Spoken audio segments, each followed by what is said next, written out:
اب سوال یہ ہے کہ قانون بن گیا، پورے ملک ہندوستان کے مسلمان وقف قانون 2025 کا ویرودھ کیوں کر رہے ہیں، اس کی مخالفت کیوں کر رہے ہیں، اور ہم آج اس مسجد کے ممبر پر بیٹھ کر بھی وقف قانون 2025 کا انکار کیوں کر رہے ہیں، اس کی مخالفت کیوں کر رہے ہیں، اس کے پیچھے کا راز کیا ہے، اس کے مین پوائنٹ کیا ہے، انشاءاللہ آپ کی خدمت میں ہم پیش کریں گے۔ میں چاہتا ہوں کہ مختصر الفاظ میں وقف کے متعلق کچھ باتیں آپ کی خدمت میں پیش کر دی جائیں۔ وقف کے تعلق سے جو باتیں سوشل میڈیا کے ذریعے عوام تک پہنچائی جا رہی ہیں، جن غلط فہمیوں میں مبتلا کیا جا رہا ہے، ان سے آگاہ کرایا جائے، اس کے بعد انشاءاللہ جو پیپر ہمارے پاس وہ پڑھ کر کے آپ کو سنائیں گے۔ دیکھیں وقف کسے کہتے ہیں، پہلے بھی آ چکا ہے، اللہ کے نام پر کوئی بھی چیز دان کرنے کا نام وقف ہے۔ وقف زمین کی صورت میں بھی ہو سکتا ہے، زمین و جائیداد کو کوئی اللہ کے نام پر دے دیا تو زمین کا بھی ہو جائے گا وقف، کوئی پیسے دولت دے دے، کوئی کھجور کے پیڑ لگا دے، کوئی آم کے باغات کو وقف کر دے، کہ زمین تو وقف نہیں کرتے لیکن جو زمین کے اوپر پیڑ پودے ہیں، باغات لگے ہوئے ہیں، ان باغات سے جو پھل آئیں گے وہ تمام کے تمام پھل کو ہم اللہ کے نام پر وقف کرتے ہیں، اس کا بھی ہو جائے گا۔ تو جس چیز کو بھی آپ اللہ کے نام پر دان کرتے ہیں، وقف کرتے ہیں، اسے وقف کہا جاتا ہے۔ جیسے ہی آپ نے وقف کر دیا، چاہے آپ رجسٹر میں لکھوائیں یا نہ لکھوائیں، لیکن وہ آپ کی زبان سے نکلتے ہی وہ چیز وقف ہو جائے گی۔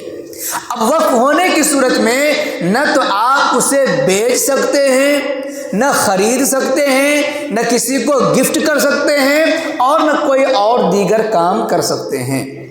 وقف کرنے والے نے جس مقصد سے وقف کیا ہے، آپ کو اس چیز کو اسی کام کے لیے استعمال کرنا ضروری ہے۔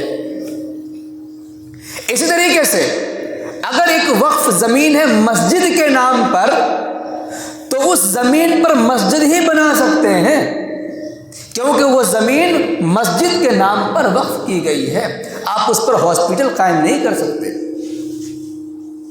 مدرسے کے نام پر زمین وقف ہے، مدرسہ آپ قائم کریں گے، آپ اس پر اسکول نہیں کھول سکتے، کیونکہ واقف نے، وقف کرنے والے نے جس مقصد کے لیے وقف کیا ہے اس مقصد پر عمل کرنا ضروری ہے۔ ایک بات تو یہ۔ اسی طریقے سے وقف کی کئی صورتیں ہیں۔ ایک صورت ہے وقف علی الاولاد۔ وقف علی الاولاد کیا ہوتا ہے؟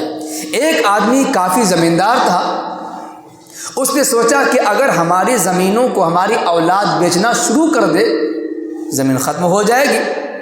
صورت نکالی کہ اس نے اپنے اولاد کے نام پر زمینوں کو وقف کر دیا، اسے وقف علی الاولاد کہا جاتا ہے۔ یا کوئی اپنے رشتہ داروں کے نام پر وقف کر دیا کہ میری زمین کے جتنے بھی پیداوار ہوں گے، ان تمام پیداوار سے ہمارے خاندان کے جو لوگ ہوں گے ان پر تقسیم کیا جائے گا، وہی لوگ فائدہ اٹھائیں گے۔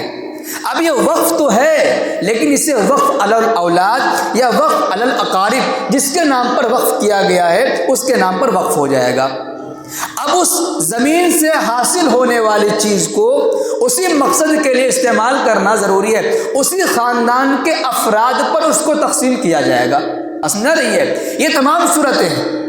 تو وقف کی کئی کیٹیگریز ہیں، وہ تمام کے تمام شریعت کے اندر ویلیو ہوں گے، ایکسیپٹڈ ہے، مانیتا رکھتا ہے وہ سب، لیکن جو قانون بنایا گیا ہے اس قانون کے اندر بھی ان تمام چیزوں کو خلط ملط کر دیا گیا ہے، اور ان تمام چیزوں کو ختم کرنے کی کوشش کی جا رہی ہے۔ کوئی بھی انسان اپنی زندگی میں وقف کرتا ہے، مرنے کے بعد وقف نہیں کرتا ہے، اور مرنے کے بعد اس کے جائیداد میں میراث تقسیم ہوتا ہے۔ مثال کے طور پر ہم کوئی چیز وقف کر رہے ہیں، تو ہم خود زندہ ہیں تو وقف کر دیے، اب ہماری اولاد کو جو سامان ملے گا میرے مرنے کے بعد وراثت تقسیم ہوگی، تو اس وراثت کا اس وقف کی چیزوں سے کوئی تعلق نہیں ہے۔